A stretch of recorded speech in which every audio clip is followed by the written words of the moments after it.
একজন হলো ইবলিস, আরেকজন হলো ফেরাউন। এই দুইজনের শেষ পরিণতি, এই দুজনের অহংকার করার কারণে যে পরিণাম হয়েছে এটা আমরা জেনেছি। এরকম আরও অনেক জাতি আছে যাদেরকে শুধু অহংকার করার কারণে তাদেরকে ধ্বংস করে দেওয়া হয়েছে। আদ জাতি, হ্যাঁ, যার মাঝে হযরত হুদ আলাইহিস সালাতু ওয়াস সালামকে প্রেরণ করা হয়েছিল, তাদের অহংকারের কারণে তারা সত্য ধর্ম গ্রহণ করতে পারেনি। আল্লাহ তাআলা তাদেরকে ধ্বংস করে দিয়েছেন, শেষ করে দিয়েছেন। সামুদ জাতি, যাদের মাঝে হযরত সালেহ আলাইহিস সালাতু ওয়াস সালামকে আল্লাহ তাআলা প্রেরণ করেছেন। সালেহ আলাইহিস সালাতু ওয়াস সালাম আল্লাহ তাআলার দাওয়াত দিয়েছেন, একাত্মবাদের দাওয়াত দিয়েছেন, কিন্তু এই সামুদ জাতি অহংকার করে, ক্ষমতার বাহাদুরি দেখিয়ে তারা সত্য ধর্ম গ্রহণ করতে পারেনি।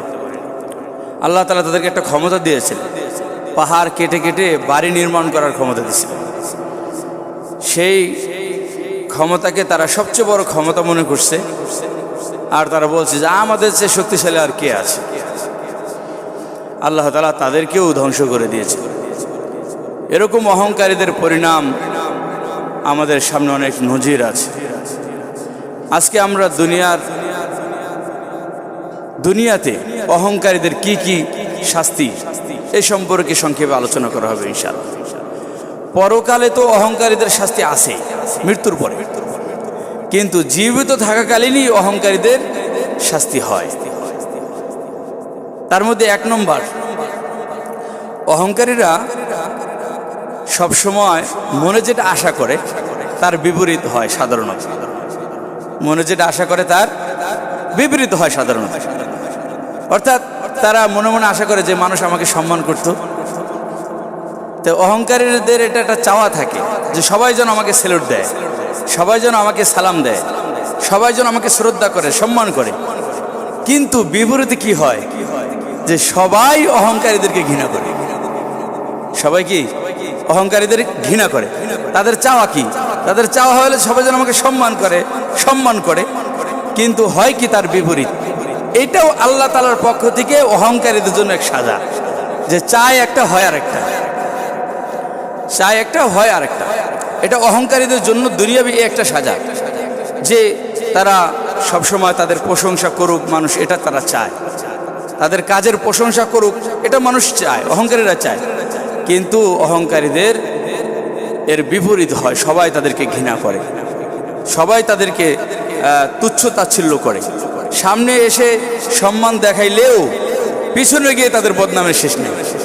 এটা দুনিয়াবি অহংকারীদের জন্য, এটা দুনিয়ার একটি শাস্তি। অহংকারীদের দ্বিতীয় আরেকটি শাস্তি হলো, অহংকারীরা চিন্তা ভাবনা করে উপদেশ গ্রহণ করতে পারে না। চিন্তা ভাবনা করে উপদেশ গ্রহণ করতে পারে না। কোরআনে কারিমে কত উপদেশ আছে, কোরআনুল কারিমে কত উপদেশ আছে। এই যে আলোচনা করা হচ্ছে, এগুলো উপদেশ না আমাদের জন্য? উপদেশ।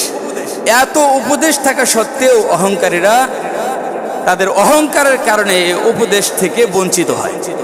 কোরআনের উপদেশ থেকে তারা কি হয়? বঞ্চিত হয়।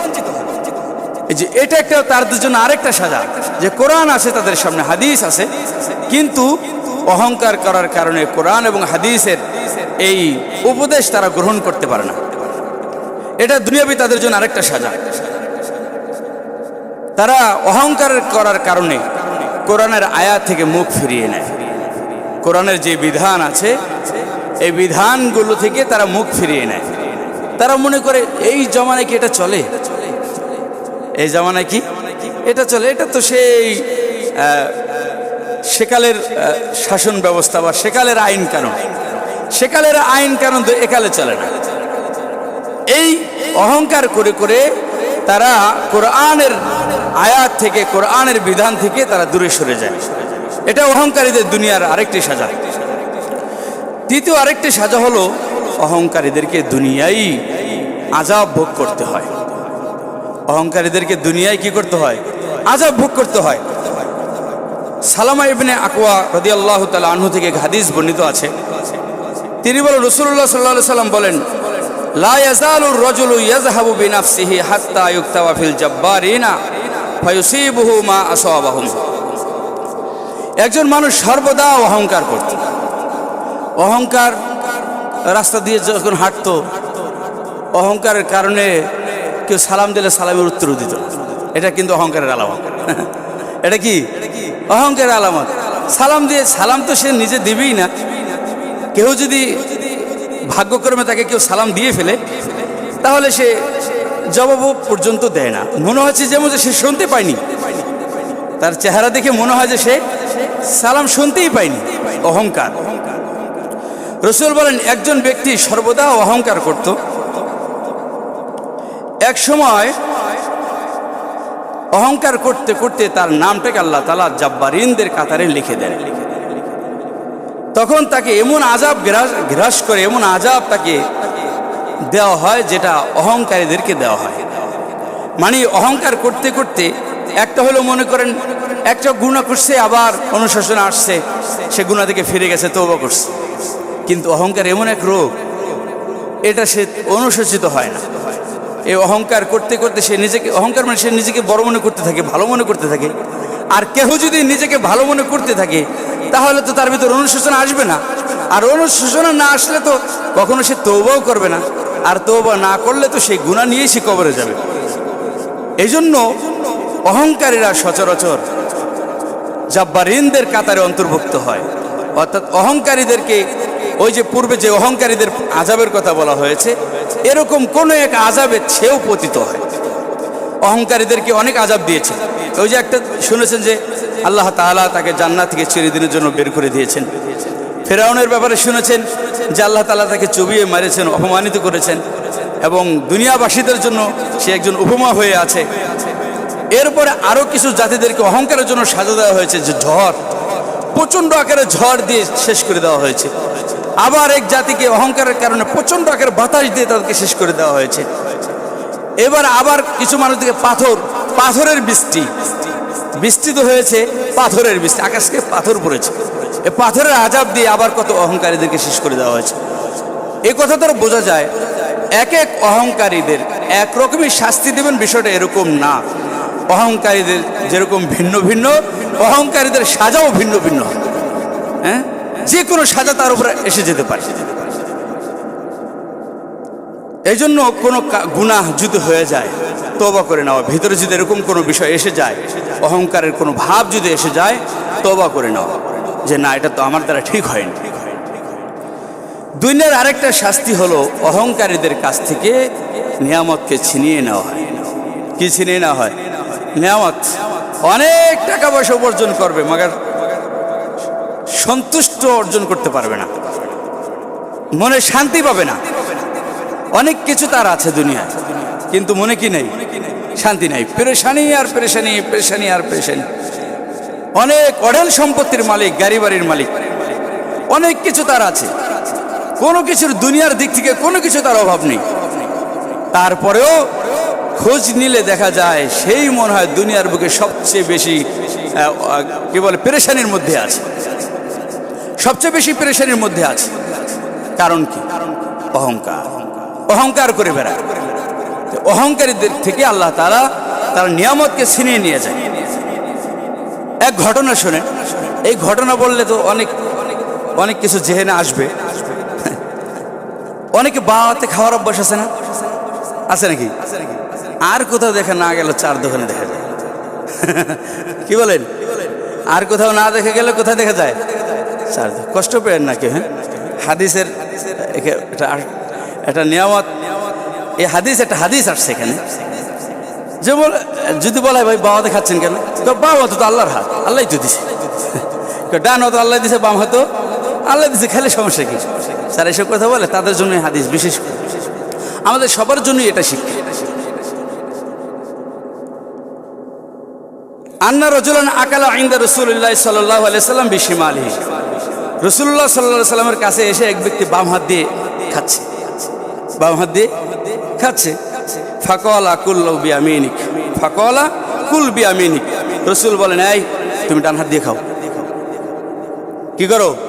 ডান হাত দিয়ে খাও। এখন আবার অনেকে যুক্তি দেবে, হুজুর চা তো খায় না, চা পান করে, এটা পানিও জাতীয় না, পানি তো খায় না, পানি পান করে।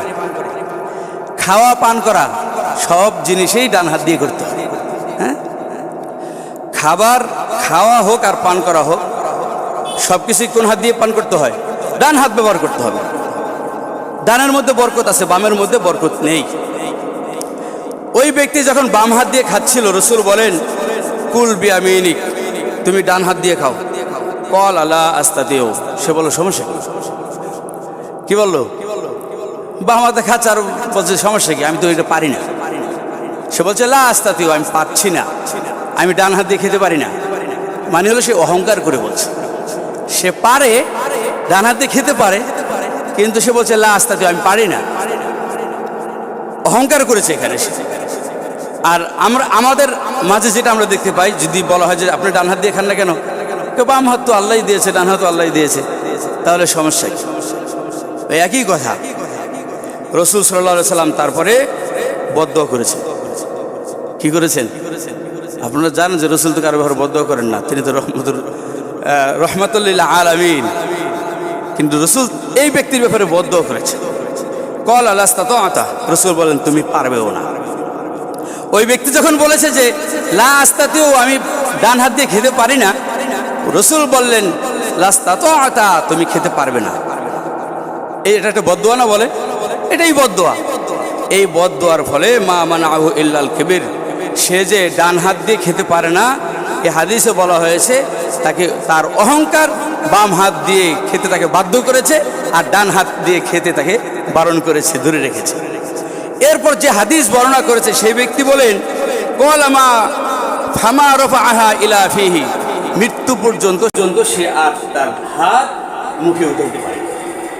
নাউযুবিল্লাহ, মৃত্যু পর্যন্ত সে তার হাত কোথায় উঠাইতে পারেনি? মুখে উঠাইতে পারে। এই যে রসুলের বদদোয়া তার লেগে গেছে। এই হাদিস থেকে আমাদের শিখার বিষয় হলো যে বাম হাত দিয়ে আমরা পান, আসলে বলেন বাম হাত দিয়ে পান করার মজা কি? আলাদা কোনো মজা আছে? মজা নেই। শয়তান খুশি হয়, আল্লাহ বেজার হয়। শয়তান খুশি হয়, আল্লাহ বেজার হয়। যেন বাম হাত দিয়ে কখনো পান করবো না, বাম হাত দিয়ে কোনো কিছু খাবো না। এতে বরকত নষ্ট হয়ে যায়, এতে নিজের জীবনের বরকত নষ্ট হয়, নিজের হায়াতের বরকত নষ্ট হয়ে যায়। এই জন্য ডান হাত দিয়ে খাওয়ার অভ্যাস করা।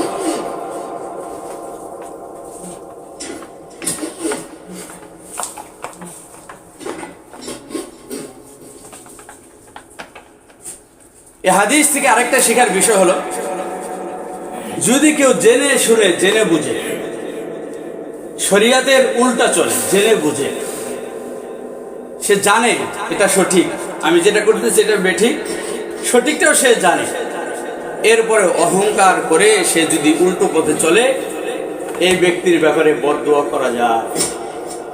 এই ব্যক্তির ব্যাপারে বদদোয়া করা যায়। বিধায়ী রাসূল সাল্লাল্লাহু আলাইহি সাল্লাম তার ব্যাপারে বদদোয়া করেছে। সর্বপ্রথম কাজ হলো আমরা সবাই তার হেদায়েতের জন্য দোয়া করি, আল্লাহ তাকে হেদায়েত দিয়ে দেয়। আর যদি তার কপালে হেদায়েত না থাকে, হেদায়েত আছে কি না এটা তো আপনি আমি বলতে পারি না। বলতে পারেন কে? বলেন আল্লাহ বলতে পারেন। কে বলতে পারেন? আল্লাহ বলতে পারেন। এই জন্য আল্লাহ তাআলার কাছে আমাদের দোয়া থাকে, আল্লাহ আপনি এই ব্যক্তিকে হেদায়েত দেন। আর যদি তার কপালে হেদায়েতে নাই থাকে, তাহলে তাকে ধ্বংস করে দেন। এটা আমাদের দোয়ার নিয়ম। তাহলে দুনিয়ার অহংকারীদের দুনিয়ার শাস্তি, যে তার কাছ থেকে নিয়ামত ছিনিয়ে নেওয়া হবে। এই ব্যক্তি বাম হাত দিয়ে খাচ্ছিল, আর সে বলছিল যে আমি ডান হাত দিয়ে খেতে পারি না। আল্লাহ তাআলা এই যে ডান হাত দিয়ে খাওয়ার যে একটা নিয়ামত, এটা আল্লাহ তাআলার নিয়ামত নয় কি বলেন? যার হাত নাই সে তো বুঝছে যে হাত কত বড় নিয়ামত। হ্যাঁ, আমার হাত আছে বিধা আমি এখন বুঝতে পারতেছি না যে হাত মহান রব্বুল আলামিনের পক্ষ থেকে কত বড় নিয়ামত। এই নিয়ামত ছিনিয়ে নিয়ে গেছে ওই ব্যক্তির থেকে। কিসের কারণে? অহংকার করার কারণে। অহংকার যারা করবে তাদের কাছ থেকে এটা একটা নিয়ামত হাত ছিনিয়ে নেওয়া হয়েছে। এর অর্থ এটা না যে তার হাত পা ভেঙে গেছে, তার হাত তার সাথেই ছিল, কিন্তু হাত আর উপরে উঠেনি। লোকমা দিয়ে হাত মুখের কাছে আর আনতে পারেনি, এই শক্তি সে হারিয়ে গেছে। আল্লাহ তাআলা আমাদের সবাইকে হেফাজত করেন। 5 নম্বর অহংকারীদের 5 নম্বর সাজা হলো, অহংকারীরা ভূমিধস ও কবরে আযাব হবে। অহংকারীদের ভূমিধস মানে ভূমিকম্প। অহংকারীদের জন্য জমিনে ভূমিকম্প হয়। অহংকারীদের জন্য মাঝে মাঝে যে ভূমিকম্প হয় কাদের জন্য হয়? অহংকারীদের জন্য হয়। এই যে ভূমিকম্প যে দেখতে পাই, এই ভূমিকম্প অহংকারীদের জন্য হয়। আর ভূমিধস মানে হলো ভূমি মাটির নিচে দেবে যাওয়া, মানুষকে মাটি খেয়ে ফেলা, এটাকে ভূমিধস বলে। এরকম অনেক সাজা পৃথিবীর বুকে আল্লাহ তাআলা নজির দেখিয়েছে। আপনারা জানেন লূত আলাইহিস সালাতু ওয়াস সালাম একজন নবী ছিলেন। তার সম্প্রদায় যারা ছিল তারা যখন একত্ববাদী বিশ্বাস আনতে পারেনি, কালিমায় বিশ্বাস করতে পারেনি, এবং তার এমন এক অপরাধে লিপ্ত ছিল, এমন এক গুনাহে লিপ্ত ছিল, যেই অপরাধটা এই মুহূর্তে এখানে বর্ণনা করা সম্ভব না। এমন একটা অপরাধে তারা লিপ্ত ছিল, যেই অপরাধ এর কারণে তাদেরকে আল্লাহ তাআলা ভূমিধস দিয়ে ধ্বংস করে দিয়েছে। অর্থাৎ যে এলাকায় তারা ছিল ওই এলাকাটা পুরোটা আল্লাহ তাআলা জিবরাইলের মাধ্যমে, জিবরাইল আলাইহিস সালামের তো পাখা আছে, 600 পাখা আছে, এক পাখা দিয়ে বাতাস দিয়েছে, জমিনের ঘর বাড়ি গাছপালা তরুলতা যা আছে সব কিছু নিয়ে মাটি আসমানের কাছাকাছি চলে গেছে। বুঝতে পারেননি? ঘর বাড়ি গাছপালা তরুলতা যা আছে মানুষ সব কিছু নিয়ে জমি আসমানের কাছাকাছি চলে গেছে। এরপর উপরে উঠিয়ে ওই মাটি আবার উল্টিয়ে ঠাস করে তাদেরকে জমিনের মধ্যে দাবিয়ে দেওয়া হয়েছে। সেই জমিনে আর এখন আর মাটি নেই, পানি আছে, সাগর হয়ে আছে, যাকে ডেড সি বলে, মৃত সাগর। এই সাগরে মানুষ ডোবে না। সাগর কি করে না? যেই নামে সাঁতার জানুক আর না জানুক সে ভাসতে থাকে। জর্ডানে এই সাগরটা আছে। তো এটা হলো লূত আলাইহিস সালাতু ওয়াস সালামের কওমের আযাবের নিদর্শন। আর এটাও এই আযাব আসার অন্যতম কারণ হলো তারা অহংকারী ছিল। তারা কি ছিল? অহংকারী ছিল। আর যদি তার কপালে হেদায়েত না থাকে, হেদায়েত আছে কি না এটা তো আপনি আমি বলতে পারি না। বলতে পারেন কে? বলেন। আল্লাহ বলতে পারেন। কে বলতে পারেন? আল্লাহ বলতে পারেন। এই জন্য আল্লাহ তাআলার কাছে আমাদের দোয়া থাকে, আল্লাহ আপনি এই ব্যক্তিকে হেদায়েত দেন। আর যদি তার কপালে হেদায়েত নাই থাকে তাহলে তাকে ধ্বংস করে দেন। এটা আমাদের দোয়ার নিয়ম। তাহলে দুনিয়ার অহংকারীদের দুনিয়ার শাস্তি, যে তার কাছ থেকে নিয়ামত ছিনিয়ে নেওয়া হবে। এই ব্যক্তি বাম হাত দিয়ে খাচ্ছিল আর সে বলছিল যে আমি ডান হাত দিয়ে খেতে পারি না। আল্লাহ তাআলা এই যে ডান হাত দিয়ে খাওয়ার যে একটা নিয়ামত, এটা আল্লাহ তাআলার নিয়ামত নয় কি বলেন? যার হাত নাই সে তো বুঝছে যে হাত কত বড় নিয়ামত। হ্যাঁ, আমার হাত আছে বিধায় আমি এখন বুঝতে পারতেছি না যে হাত মহান রব্বুল আলামিনের পক্ষ থেকে কত বড় নিয়ামত। এই নিয়ামত ছিনিয়ে নিয়ে গেছে ওই ব্যক্তির থেকে। কিসের কারণে? অহংকার করার কারণে। অহংকার যারা করবে তাদের কাছ থেকে এটা একটা নিয়ামত, হাত ছিনিয়ে নেওয়া হয়েছে। এর অর্থ এটা না যে তার হাত পা ভেঙে গেছে। তার হাত তার সাথেই ছিল, কিন্তু হাত আর উপরে উঠেনি। লোকমা দিয়ে হাত মুখের কাছে আর আনতে পারেনি, এই শক্তি সে হারিয়ে ফেলেছে। আল্লাহ তাআলা আমাদের সবাইকে হেফাজত করেন। 5 নম্বর অহংকারীদের 5 নম্বর সাজা হলো অহংকারীরা ভূমিধস ও কবরে আযাব হবে। অহংকারীদের ভূমিধস মানে ভূমিকম্প। অহংকারীদের জন্য জমিনে ভূমিকম্প হয়। অহংকারীদের জন্য মাঝে মাঝে যে ভূমিকম্প হয় কাদের জন্য হয়? অহংকারীদের জন্য হয়। এই যে ভূমিকম্প যে দেখতে পাই, এই ভূমিকম্প অহংকারীদের জন্য হয়। আর ভূমিধস মানে হলো ভূমি মাটির নিচে দেবে যাওয়া, মানুষকে মাটি খেয়ে ফেলা, এটাকে ভূমিধস বলে। এরকম অনেক সাজা পৃথিবীর বুকে আল্লাহ তাআলা নজির দেখিয়েছে। আপনারা জানেন লূত আলাইহিস সালাতু ওয়াস সালাম একজন নবী ছিলেন। তার সম্প্রদায় যারা ছিল তারা যখন একত্ববাদী বিশ্বাস আনতে পারেনি, কালিমায় বিশ্বাস করতে পারেনি, এবং তার এমন এক অপরাধে লিপ্ত ছিল, এমন এক গুনাহে লিপ্ত ছিল, যেই অপরাধটা এই মুহূর্তে এখানে বর্ণনা করা সম্ভব না। এমন একটা অপরাধে তারা লিপ্ত ছিল, যেই অপরাধ এর কারণে তাদেরকে আল্লাহ তাআলা ভূমিধস দিয়ে ধ্বংস করে দিয়েছে। অর্থাৎ যে এলাকায় তারা ছিল ওই এলাকাটা পুরোটা আল্লাহ তাআলা জিবরাইলের মাধ্যমে, জিবরাইল আলাইহিস সালামের তো পাখা আছে, 600 পাখা আছে, এক পাখা দিয়ে বাতাস দিয়েছে, জমিনের ঘর বাড়ি গাছপালা তরুলতা যা আছে সব কিছু নিয়ে মাটি আসমানের কাছাকাছি চলে গেছে। বুঝতে পারেননি? ঘর বাড়ি গাছপালা তরুলতা যা আছে মানুষ সব কিছু নিয়ে জমির আসমানের কাছাকাছি চলে গেছে। এরপর উপরে উঠিয়ে ওই মাটি আবার উল্টিয়ে ঠাস করে তাদেরকে জমিনের মধ্যে দাবিয়ে দেওয়া হয়েছে। সেই জমিনে আর এখন আর মাটি নেই, পানি আছে, সাগর হয়ে আছে, যাকে ডেড সি বলে, মৃত্যু সাগর। এই সাগরে মানুষ ডোবে না। সাগর কি করে না? যেই নামে সাঁতার জানুক আর না জানুক, সে ভাসতে থাকে। জর্ডানে এই সাগরটা আছে। তো এটা হলো লূত আলাইহিস সালাতু ওয়াস সালামের কওমের আযাবের নিদর্শন। আর এটাও এই আযাব আসার অন্যতম কারণ হলো তারা অহংকারী ছিল। তারা কি ছিল? অহংকারী ছিল। বোঝা গেল অহংকারীদের জন্য ভূমিকম্প হয়, ভূমিধস হয়।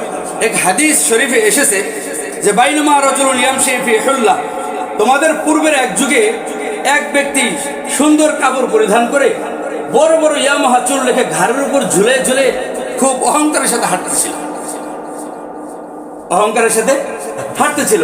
এই হাঁটা অবস্থায় আল্লাহ তাআলা তাকে জমিনের মধ্যে দাবিয়ে দিয়েছে। নাউযুবিল্লাহি মিন যালিক।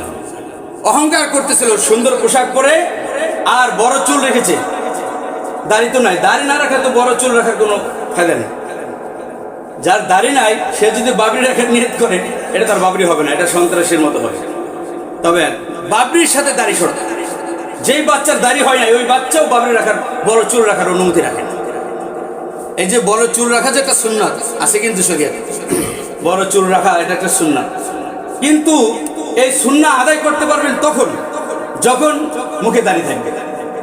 দাড়ি আসার আগ পর্যন্ত এই সুন্নাহ আদায় করা যাবে না।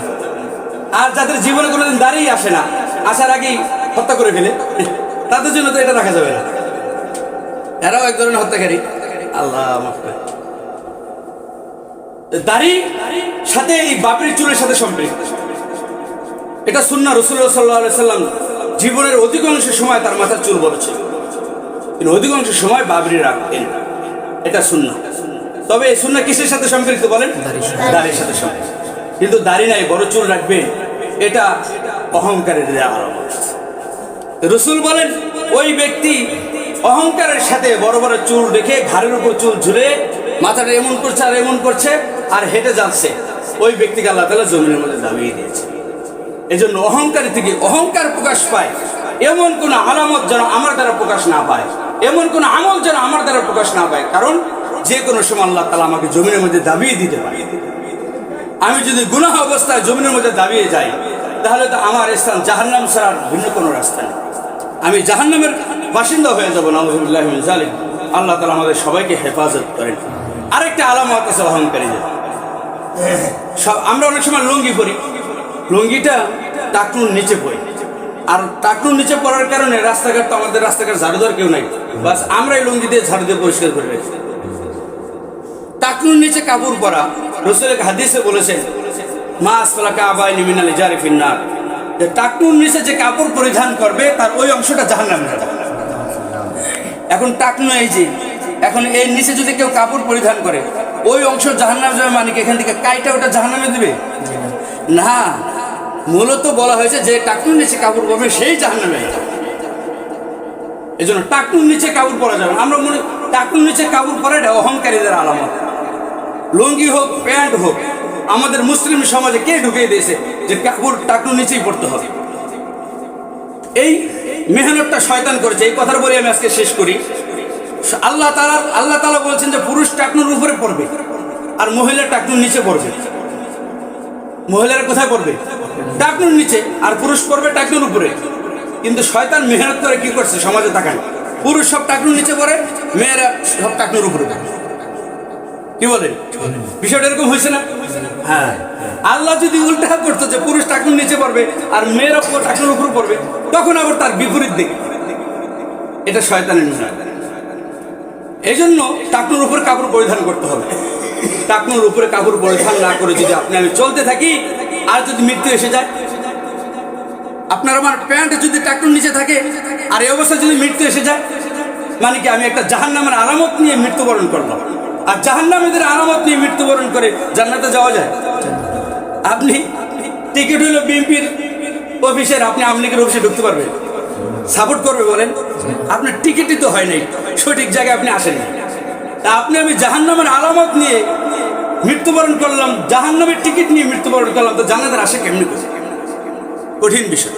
এই জন্য টাকনুর উপরে কাপড় পরিধান করবো তো ইনশাআল্লাহ, কষ্ট নেবেন না। প্যান্ট যেগুলো আছে কেটে সব ছোট করে দেন। খুশি হবে কে বলেন? আল্লাহ খুশি হবে, রাসূলুল্লাহ সাল্লাল্লাহু আলাইহি সাল্লাম খুশি হবে, বিশ্বনবী খুশি হবে, আল্লাহ খুশি হবে। যে যুবক যে আমাকে খুশি করার জন্য সে তার দামি প্যান্টটা কেটে ফেলেছে, আমাকে খুশি করার জন্য সে তার দামি প্যান্টটা কেটে ফেলছে, যে আমি বেজার হবো এই কারণে। এটাই একমাত্র উসিলা হতে পারে জান্নাতে যাওয়ার জন্য, এটাই একমাত্র উসিলা হতে পারে। মানুষকে অনেক বড় উসিলা লাগবে জান্নাত যাওয়ার, বিষয়টা এরকম না।